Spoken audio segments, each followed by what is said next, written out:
On est ici sur de la gestion de carrière en termes de finalité. L'unité de gestion qu'on a ici, c'est l'individu. Le changement d'échelle, il est redoutable. Le métier, il a un gros avantage, il ne se plaint pas. J'ai choisi cette formation parce qu'elle s'inscrivait pour moi dans le cadre de mon évolution professionnelle vers une fonction de responsable ressources humaines. Ce qui m'a amené à cette formation entreprise et personnelle, c'est l'excellente réputation dont jouit cet organisme à travers donc, ses prestations de conseil et de formation auprès du monde des ressources humaines.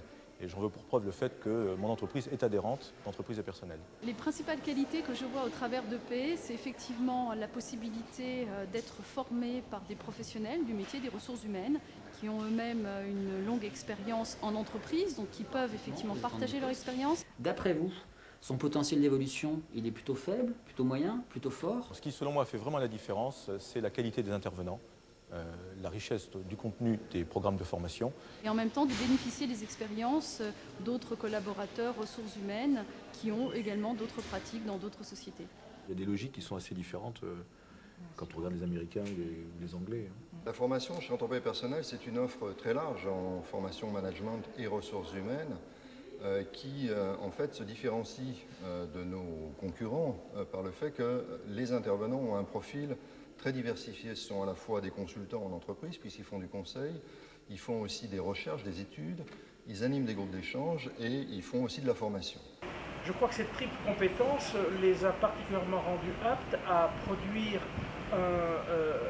des programmes de formation qui sont adaptés aux objectifs que nous poursuivons, qui correspondent aux enjeux spécifiques de notre population. J'aborde un troisième temps de vie professionnelle après avoir exercé dans le marketing et ensuite avoir dirigé des centres de profit. Et ce troisième temps, j'ai choisi de le faire dans les ressources humaines. Donc j'avais naturellement besoin de me former et j'ai choisi de le faire auprès d'entreprises et personnels. D'abord parce que ma société est une des sociétés fondatrices d'entreprises et personnels.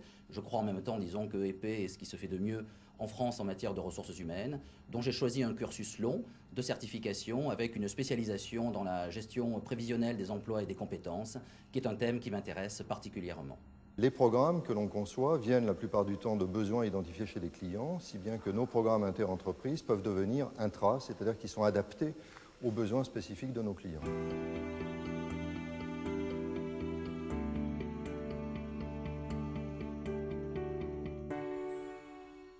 On pourrait travailler selon l'entreprise, on va voir. Ça reste à définir sur quelle population on va centrer l'enquête, l'étude.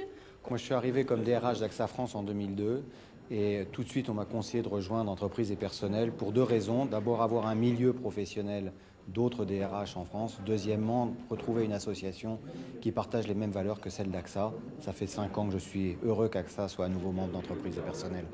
Il y a un intérêt particulier à être chez Entreprise et Personnel parce que c'est une communauté d'entreprises qui partagent un double objectif, à savoir la nécessité du progrès économique, mais aussi l'accompagnement de ce progrès économique par du progrès social et de l'anticipation sociale.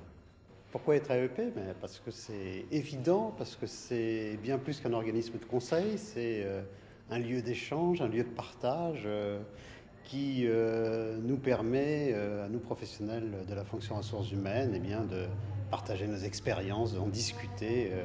Donc voilà, c'est une évidence. On a besoin de faire le tri dans la formation et on a besoin d'informations qui soient de qualité, qui soient fiables et aussi que cette information soit digérée, synthétisée. Et ça, là, EP est vraiment incontournable.